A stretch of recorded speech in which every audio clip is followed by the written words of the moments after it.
আমার স্বামী আমার সাথে ঠিকমতো কাজ করতে পারে না, তাই দেবর আমার সাথে ৩ ঘন্টা যেভাবে কাজ করল। গল্পটি সম্পূর্ণ শুনলে আপনাদের মেশিন দিয়ে টপ টপ করে পানি চলে আসবে। আপনারা হাতের কাজ করতে বাধ্য হবেন, তাই হাতের কাজ করার আগে অবশ্যই হাতের কাছে টিস্যু রাখবেন বন্ধুরা। আমার নাম নেহা এবং আমি এখন ২৮ বছর বয়সী। আমাদের বিবাহ হয়েছে ৪ বছর হয়ে গেছে, কিন্তু এখনও আমাদের কোনো সন্তান নেই। আমার স্বামী অমিত একটি প্রাইভেট কোম্পানিতে চাকরি করেন এবং শহরে থাকেন। তিনি খুব পরিশ্রমী, কিন্তু তার কাছে আমার জন্য একেবারেই সময় নেই। আমাদের বিবাহিত জীবন শুধু একটা আনুষ্ঠানিকতা হয়ে দাঁড়িয়েছে। আমি চাইলেও তাকে আমার কষ্টের কথা বলতে পারি না।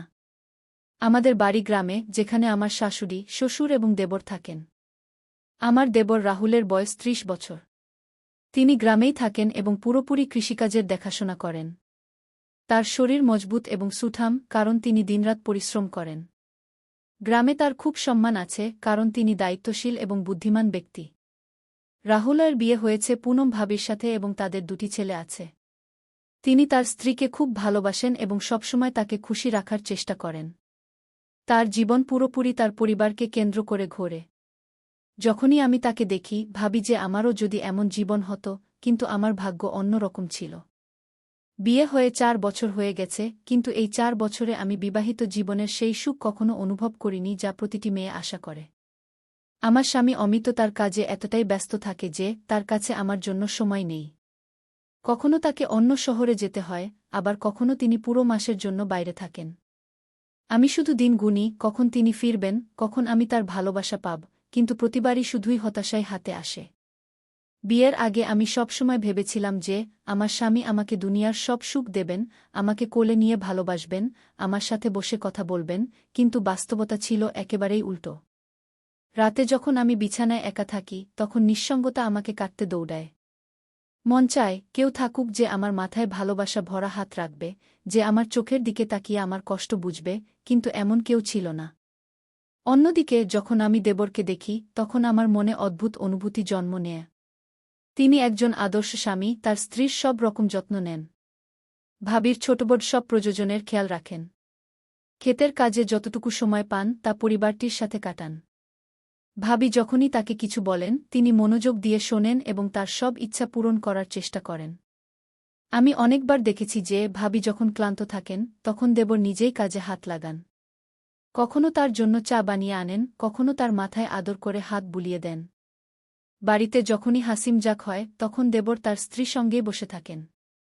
ভাবির চোখে সেই সন্তোষ স্পষ্ট ঝলকে, যা একজন স্ত্রী তার স্বামীর ভালোবাসা থেকে পায়, এবং এই জিনিসটাই আমাকে ভিতরে ভিতরে জ্বালাতে শুরু করেছিল।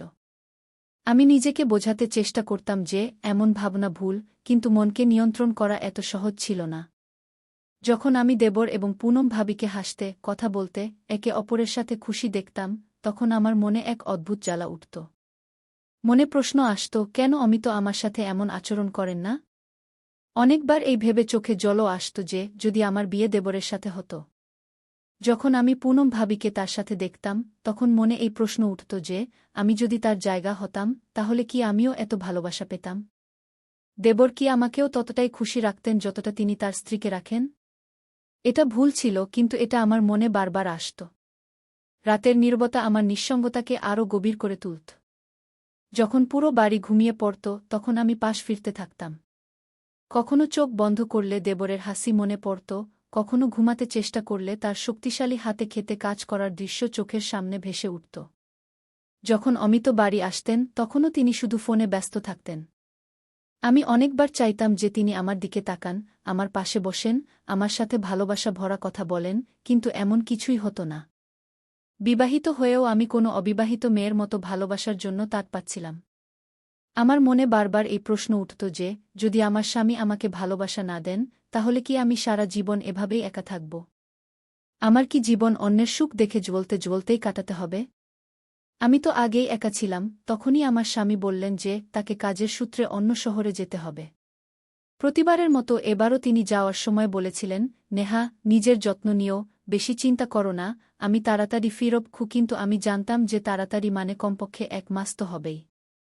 তার কথাগুলো এখন আমার কাছে ফাঁপা মনে হতে শুরু করেছিল।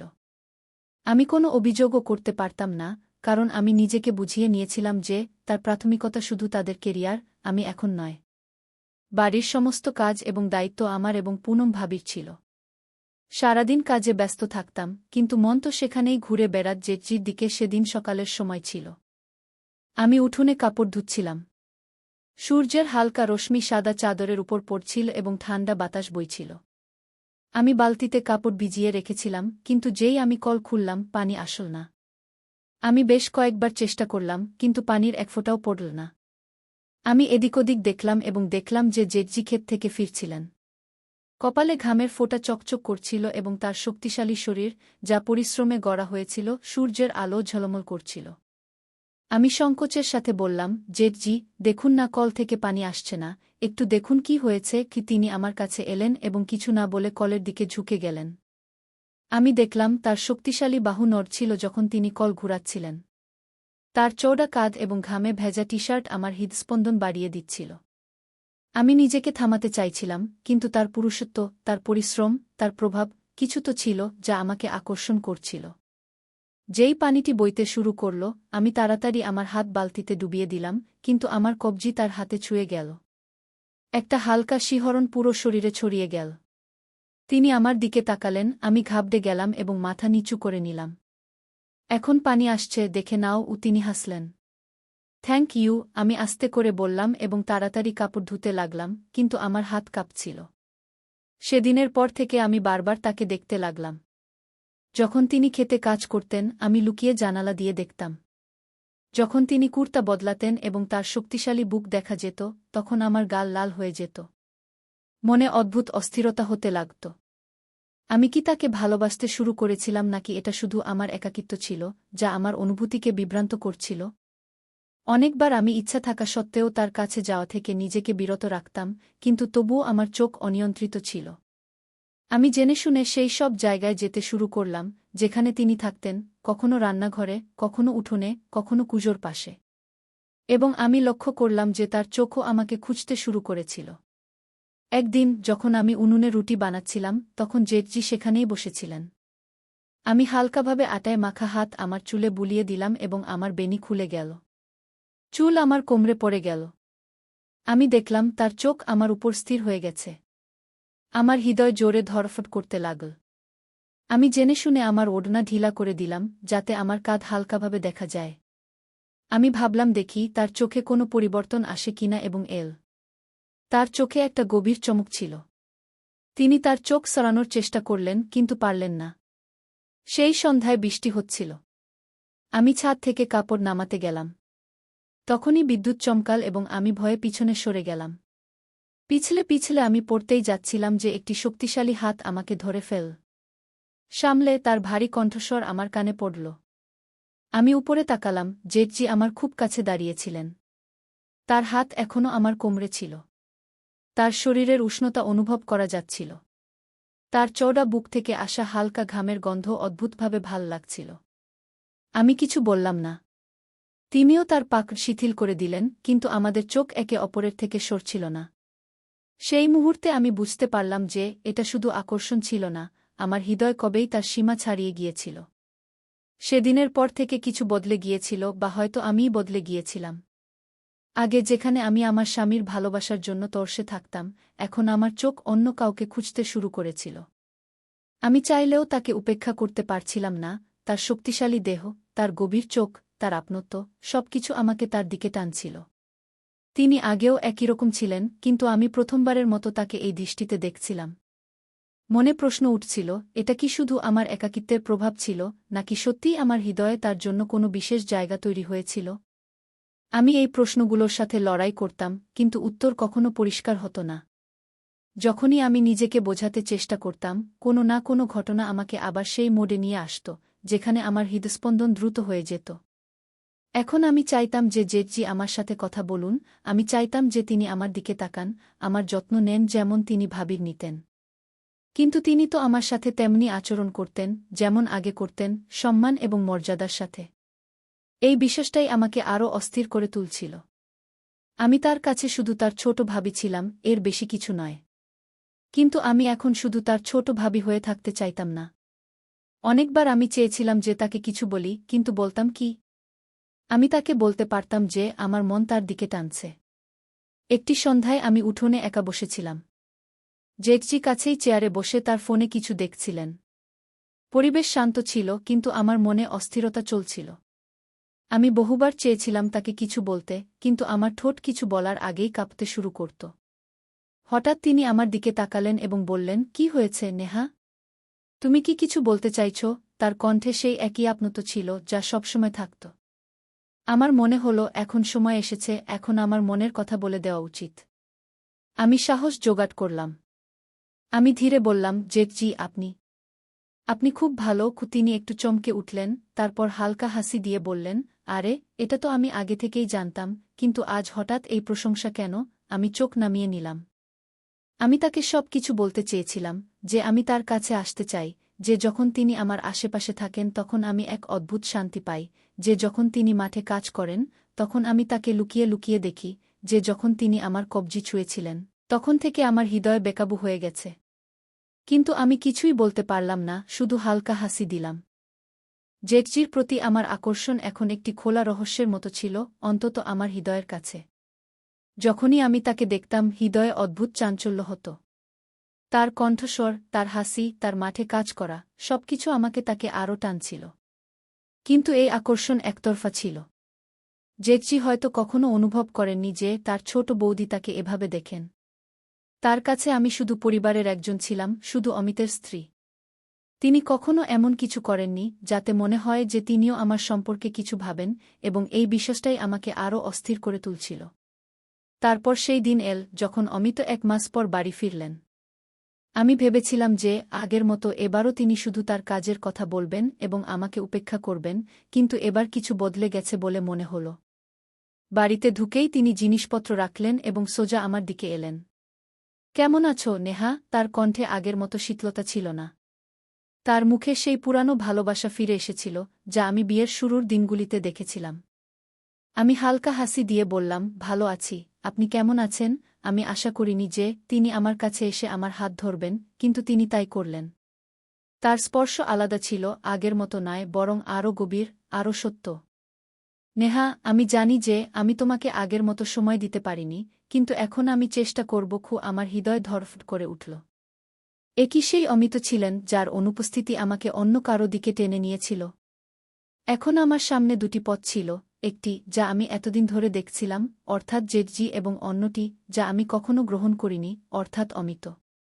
আমার হৃদয়ে চাঞ্চল্য শুরু হল। আমি কি এখনও জেঠজির জন্য একই অনুভূতি রাখি? সেই রাতে যখন আমি একা ঘরে বসেছিলাম, তখন আমি নিজেকে এই প্রশ্ন করলাম, এবং উত্তর ধীরে ধীরে স্পষ্ট হতে লাগল। যখন আমি আমার জীবনকে ভালো করে দেখলাম, তখন অনুভব করলাম যে জেঠজির প্রতি আমার আকর্ষণ ভালোবাসা ছিল না, বরং শুধু একটি অপূর্ণ চাহিদা ছিল, সেই চাহিদা যা আমি আমার স্বামীর মধ্যে দেখতে চেয়েছিলাম, কিন্তু কখনো দেখতে পাইনি। যখন আমি অমিতের কাছ থেকে সেই ভালোবাসা পাইনি, যা আমার প্রয়োজন ছিল, তখন আমি তা অন্য কোথাও খুঁজতে শুরু করেছিলাম। এবং সেই অন্য কোথাও আমার নিজের বাড়িতে, জেঠজির রূপে। কিন্তু জেঠজি কি কখনো অনুভব করেছিলেন যে আমি তার জন্য কিছু অনুভব করতে শুরু করেছিলাম? না। তিনি কি কখনো আমার চোখে কোনো পরিবর্তন দেখেছিলেন? না। এবং এটাই সঠিক ছিল।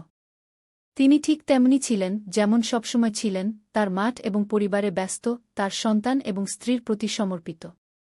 আর আমি এখন ধীরে ধীরে এই অনুভূতি থেকে বেরিয়ে আসছিলাম।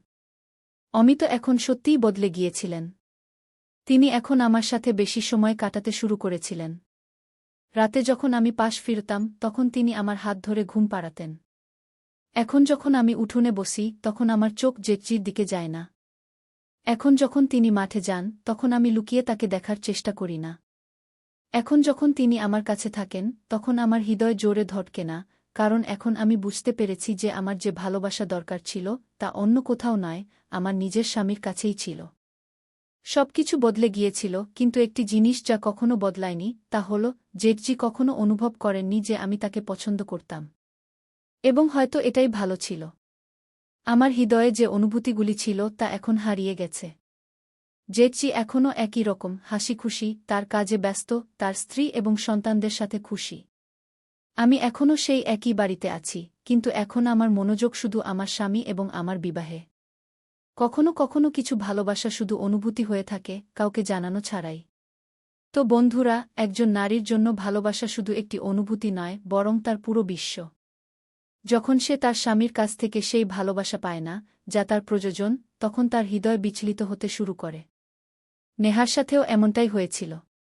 অমিত যদি সময়মতো না বদলতেন, তাহলে হয়তো তার একাকিত্ব তাকে এমন পথে নিয়ে যেত, যেখানে দুটি পরিবার ধ্বংস হতে পারত, তার নিজের এবং তার জেঠের।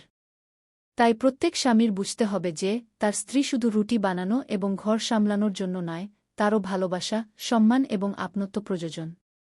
যদি সে এসব না পায়, তাহলে সে অন্য কোথাও ভালোবাসা খুঁজতে শুরু করে, এবং এটাই যেকোনো সম্পর্ক ভাঙার সবচেয়ে বড় কারণ হয়ে দাঁড়ায়।